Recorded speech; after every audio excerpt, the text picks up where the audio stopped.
Hi guys, कैसे हो। हम लोग कर रहे थे चैप्टर इंटीग्रेशन, और इंटीग्रेशन के पार्ट 1 में मैंने आप लोगों को बता दिया था कि इंटीग्रेशन का इंट्रोडक्शन क्या होता है, क्या उसकी साइन होती है, कैसे इंटीग्रेशन को रिप्रेजेंट हम लोग कर सकते हैं, और इंटीग्रेशन का यूज क्या रहता है। छोटे छोटे फंक्शन का एक का पता लगाओ और एक का इंटीग्रेशन करो तो पूरा फंक्शन का अपने को वैल्यू मिल जाएगा।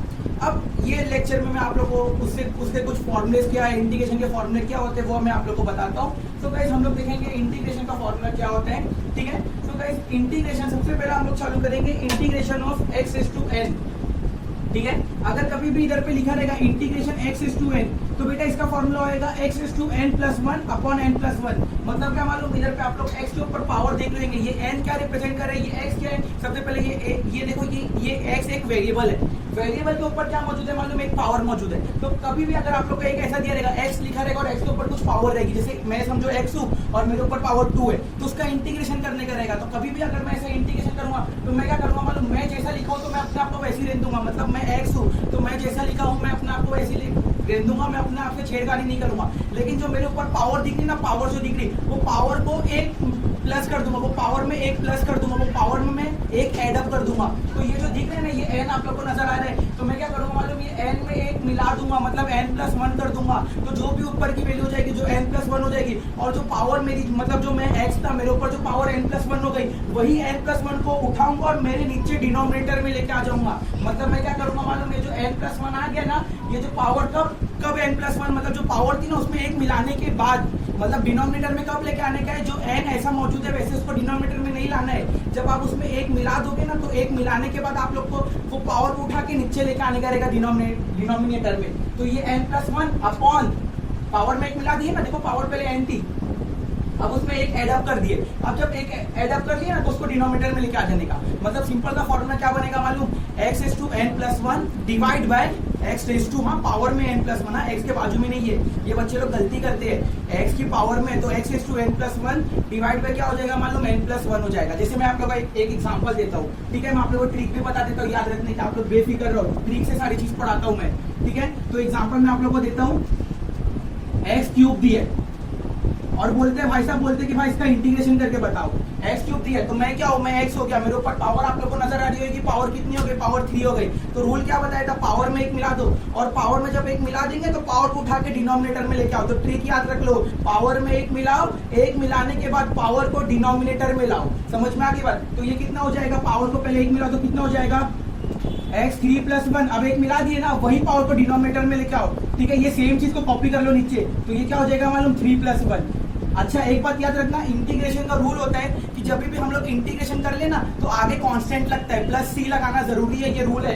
ये सारे फॉर्मूले आप लोग देख सकते हैं, हर एक जगह पे प्लस सी लिखा हुआ है, तो इधर पे आप लोग को प्लस सी लगाना जरूरी है, ये कांस्टेंट लगाना जरूरी होता है इंटीग्रेशन में। कितना हो जाएगा फिर इसका आंसर बता दो जल्दी से, x is to 4, 3 plus 1 4 upon 4। मतलब इतना याद रखना, जितना पावर रहेगा ना उतना डिनोमिनेटर रहेगा, ये दोनों की वैल्यू सेम रहेगी। ये सिंपल से इंटीग्रेशन होता है। और एग्जांपल मैं आप लोगों को देता हूँ, ठीक है। अगर कभी ऐसा दिया रहेगा x plus 1 raise to 4 dx, इसका इंटीग्रेशन करके बताओ।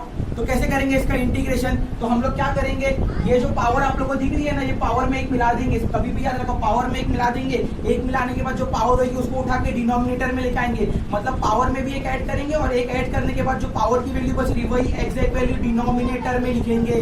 समझ में आ गई बात। तो ये कितना हो जाएगा बता दो जल्दी से, x प्लस 1, ये कितना हो जाएगा 4 प्लस 1। देखो पावर में एक मिला दिया, पावर में एक मिला दिया, ठीक है। वो पावर में एक मिल जाएगा ना, पावर में एक मिलने के बाद वही चीज को मैं नीचे लिख दूंगा 4 प्लस 1। समझ में आके बात। देखो यही फॉर्म में अरेंज कर रहा हूँ, x इज टू n, देखो ये x की जगह पे क्या है, ये x की जगह पे पूरा x प्लस 1 काम कर रहा है, और ये n है, n की जगह पे पावर, पावर की जगह पे कौन काम कर रहा है, 4 काम कर रहा है। तो इंटीग्रेशन कैसे करने का था, x को x ही रहने देने का था, तो मैंने x प्लस 1 को x प्लस 1 ही रहने दिया, कुछ भी नहीं किया।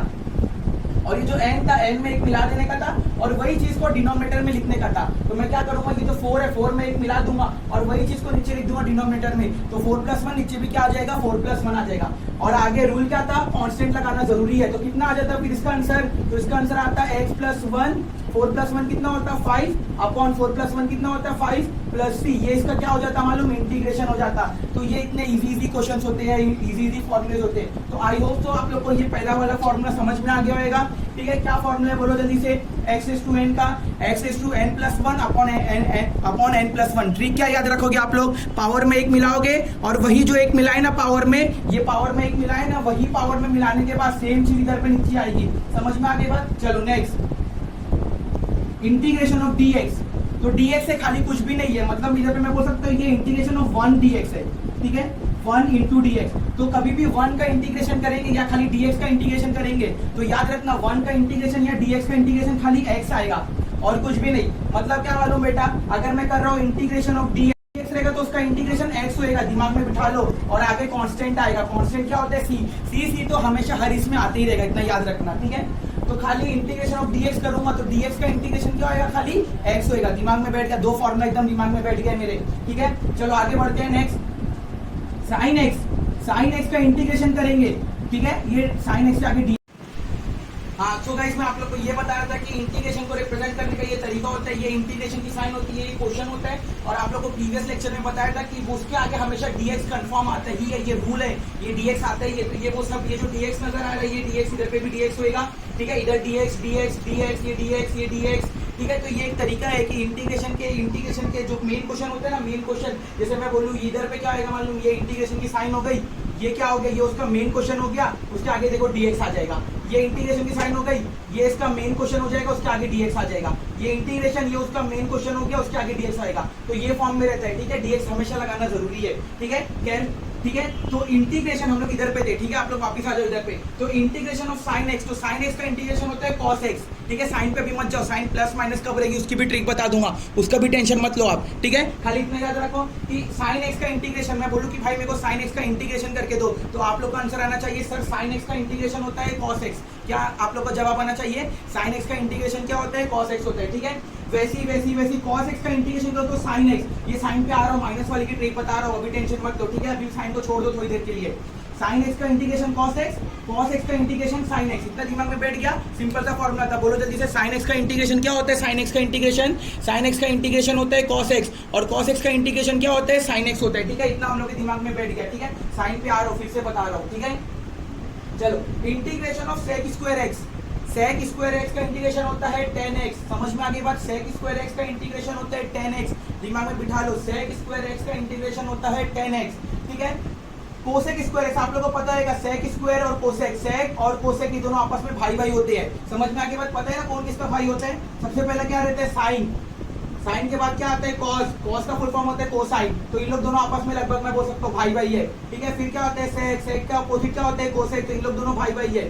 समझ में आ गई बात। फिर क्या होता है टेन, टेन का उल्टा क्या होता है कोटेन, मतलब टेंजेंट और ये कोटेंजेंट। ठीक है, तो ये टेन का उल्टा कॉट, इन लोग दोनों आपस में भाई भाई है। तो जहाँ पे टेन दिखेगा वहाँ पे कॉट कितने का रहेगा, जहाँ पे सेक दिखेगा वहाँ पे कोसेक कितने का रहेगा। ठीक है, तो इतना याद रख लो। तो हम लोग इधर पे थे, sec स्क्वायर का 10x होता था। ठीक है, मैं बता रहा हूँ, देखो जरा सा, sec स्क्वायर का 10x होता था। sec स्क्वायर का अपोजिट कोसेक स्क्वायर लिख रहा हूँ, तो देखो sec स्क्वायर का अपोजिट कोसेक स्क्वायर लिख रहा हूँ, इधर पे मैं उसका अपोजिट कर रहा हूँ। तो मेरे को बता दो, जब इधर पे आंसर 10 आता था, क्योंकि जब मैंने इसका अपोजिट करा तो इसका भी अपोजिट हो जाएगा ना, मतलब sec का अपोजिट कोसेक करा तो 10 का भी क्या हो जाएगा, अपोजिट हो जाएगा। तो 10 का अपोजिट क्या हो जाएगा मालूम, कॉट हो जाएगा। तो बेसिकली एक फॉर्मूला याद रख लोगे तो नेक्स्ट वाले फॉर्मूले में जस्ट आप लोग को उसका अपोजिट करना है। समझ में आ गई गाइस आप लोग को बात मेरी। ठीक है, नेक्स्ट देखो जल्दी से, एक बार फिर से बता दूं, sec, sec का क्या होता है 10 होता है, तो sec का उल्टा कर दो, अपोजिट कर दो, तो sec का उल्टा कोसेक होता है। तो sec स्क्वायर x का मैं कोसेक स्क्वायर कर रहा हूँ, तो क्या होगा 10 का आंसर का भी क्या करना पड़ेगा, मेरे को उल्टा करना पड़ेगा। तो 10 का उल्टा क्या हो जाएगा मालूम, 10 का उल्टा हो जाएगा कॉट हो जाएगा। समझ में आ गई बात, तो ये कॉट x हो जाएगा। ठीक है, साइन पे मैं आता हूँ। ठीक है,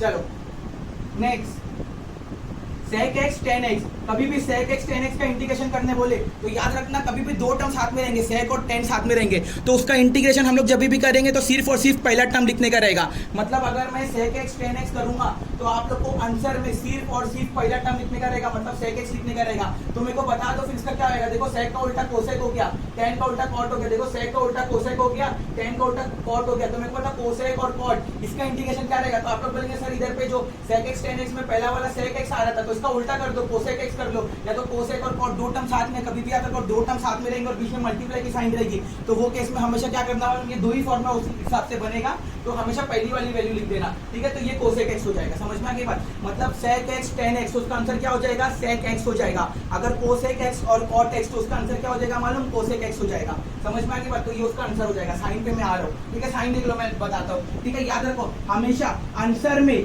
इधर ट्रिक याद रखो, आंसर में जो सी से चालू होएगा उसकी साइन माइनस रहेगी। क्या बोला मैंने, फिर से बोलो, आंसर में इज इक्वल टू के बाद, हाँ इज इक्वल टू के बाद जो भी सी से चालू होएगा, जो भी अल्फाबेट या जो भी फॉर्मूला, ठीक है, जो सी से स्टार्ट हो रहा है, सी अल्फाबेट से चालू हो रहा है, तो उसकी साइन हमेशा क्या रहेगी मालूम, उसकी साइन हमेशा माइनस रहेगी। जैसे देखो साइन का कॉस होता था, लेकिन कॉस सी से चालू हो रहा है तो माइनस, ठीक है। कॉस का साइन होता है, साइन सी से नहीं चालू होते, आप लोग को पता है, दिख रहा भी है, ठीक है, तो वो प्लस में ही रहेगा, ठीक है। सेक का टेन होता था, टेन सी से नहीं चालू हो रहा तो प्लस में रहेगा। कोसेक स्क्वायर का कॉट होता था, तो कॉट सी से चालू हो रहा था, वो किस में रहेगा मालूम, माइनस में रहेगा, ठीक है। सेक एक्स tan एक्स का सेक एक्स, ठीक है। कोसेक एक्स देखो फिर से सी से चालू हो रहा है, तो वो किस में रहेगा, उसका आंसर देखो, आंसर की तरफ ध्यान दो, आंसर की तरफ, इज इक्वल टू के बाद की तरफ देखने का, इज इक्वल टू के बाद की तरफ जो भी वैल्यू सी से चालू होगी, इज इक्वल टू के बाद की तरफ जो भी वैल्यू सी से चालू होगी उसका आंसर माइनस में रहेगा, ठीक है। चलो इतने फॉर्मूले हो गए, इधर पे देख लेते हैं, कुछ फॉर्मूला देख लेते हैं और अपन लोग, ठीक है। ये देखो इधर पे ध्यान दो, a रेज़ टू x, ठीक है, ये मैं रब कर देता हूँ, आप लोग को बता दिया।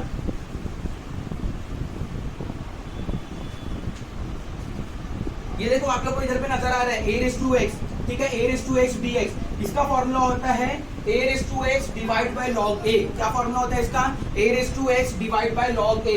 मतलब ये a का मतलब क्या है सर, इधर पे, सर बेटा इधर पे मतलब है a का कि a कोई नंबर को रिप्रेजेंट कर रहा है, a किसको रिप्रेजेंट कर रहा है, नंबर को। कैसे सर, हम लोग को कैसे समझेगा, जैसे देखो इंटीग्रेशन बोला है 7 रेज़ टू x dx, ये बोला है इसका इंटीग्रेशन पता लगाओ, 7 रेज़ टू x dx का इंटीग्रेशन पता लगाओ। तो बेटा इधर पे जो 7 रेज़ टू x का इंटीग्रेशन होएगा, तो देखो ये a क्या, a किसको रिप्रेजेंट करते हैं मालूम, a की जगह पे नंबर आएगा, इतना दिमाग में बिठा लो। ये a क्या है, अरे a क्या है मालूम, a एक नंबर है, तो 7 रेज़ टू x, तो a रेज़ टू x होता था, तो क्या आंसर आता था, a raise to x divide by log a। तो मेरे को बताओ 7 रेज़ टू x है तो उसका क्या आएगा मालूम, 7 रेज़ टू x अपॉन क्या हो जाएगा मालूम, log 7 प्लस c। इतना सिंपल है, समझ में आई बात। तो बात हम लोग को ये याद रखनी चाहिए कि ये a जो है ना, a किसको रिप्रेजेंट कर रहा है, a रिप्रेजेंट कर रहा है नंबर को, ठीक है।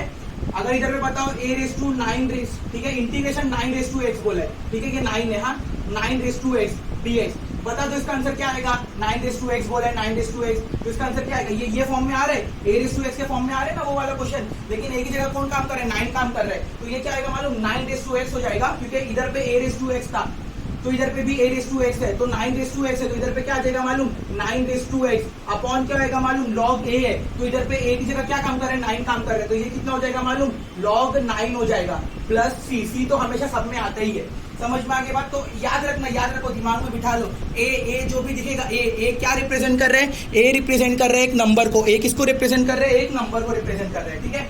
नेक्स्ट वाला फॉर्मूला है e रेज़ टू x, ये e का मतलब नंबर नहीं है, हाँ, तो सर e का मतलब क्या है, e का मतलब e ही है, ठीक है, e का मतलब क्या है, e का मतलब e है, ठीक है। तो e रेज़ टू x, तो उसका इंटीग्रेशन क्या आएगा मालूम, e raise to x same होएगा। अच्छा कुछ लोग बोलेंगे sir a raise to x का a raise to x upon log a होता था, तो e रेज़ टू x का क्या होना चाहिए था मालूम, e रेज़ टू x का होना चाहिए था e raise to x upon log e होना चाहिए था, कुछ ये इंटीग्रेशन होना चाहिए था। तो हाँ बेटा वही होता है, लेकिन होता क्या है मालूम, ये log e की वैल्यू ना 1 होती है, ये log e की वैल्यू क्या होती है मालूम, 1, log a की वैल्यू 1 नहीं होती है, हाँ, लेकिन log e की वैल्यू 1 होती है, तो ये 1 हम लोग लिखते नहीं है, तो अगर 1 लिखूंगा नहीं तो खाली क्या बचेगा, e रेज़ टू x ही बचेगा, तो e रेज़ टू x का integration e raise to x ही होएगा।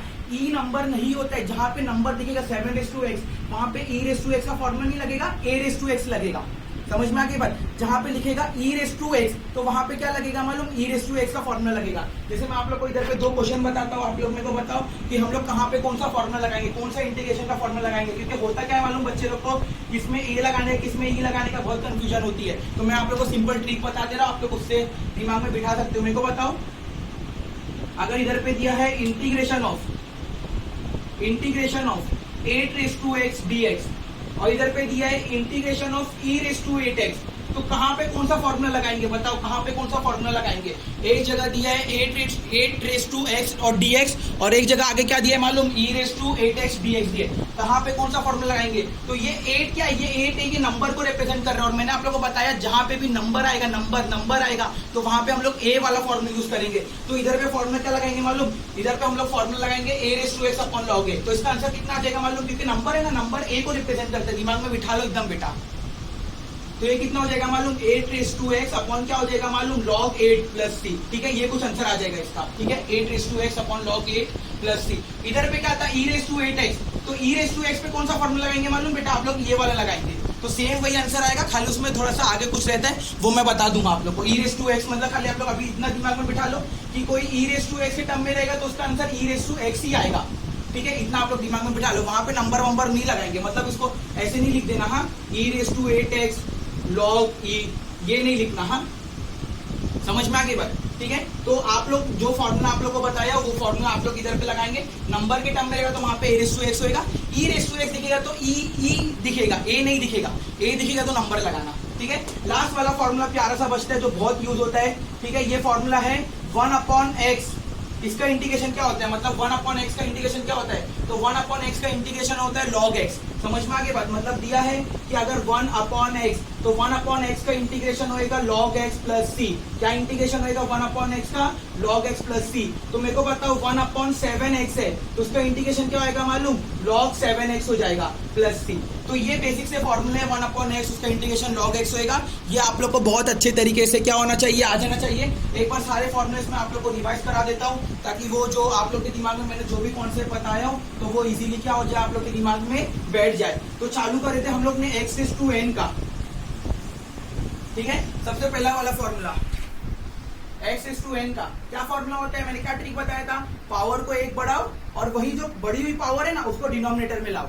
मतलब x रेस टू 3 रहेगा तो कितना हो जाएगा मालूम, x raise to 3 plus 1 upon 3 plus 1, तो कितना हो जाएगा x रेस टू 4 अपॉन 4। समझ में आ गई बात, मतलब पावर को एक बढ़ाओ, मतलब जो भी पावर रहेगी उसको एक इंक्रीमेंट कर दो, उसमें एक बढ़ा दो, और वही बढ़ी हुई पावर क्या करो मालूम, नीचे लेके आ जाओ। समझ में आ गई बात। ठीक है, 1 इंटीग्रेशन ऑफ 1 dx, या तो इसको मैं खाली 1 से मल्टीप्लाई करूंगा तो खाली dx ही बचेगा ना, सेम ही बचेगा। तो इंटीग्रेशन ऑफ dx क्या होगा मालूम, x होएगा। इंटीग्रेशन ऑफ dx क्या होएगा, x होएगा। ठीक है, नेक्स्ट साइन x का इंटीग्रेशन क्या होता है मालूम, माइनस कॉस x होता है। ठीक है, साइन का कॉस, अच्छा माइनस साइन की ट्रिक क्या थी, आंसर में मतलब क्या, इक्वल टू के बाद देखना, जो भी c से चालू होएगा वो माइनस में रहेगा। इतना याद रखना, इतना दिमाग में बिठा लेना। तो जहां जहां c आप लोग को नजर आ रहा है वहां पे आप लोग चेक कर सकते हो, जहां जहां पे c नजर आ रहा है वहां पे आंसर माइनस में ही रहेगा।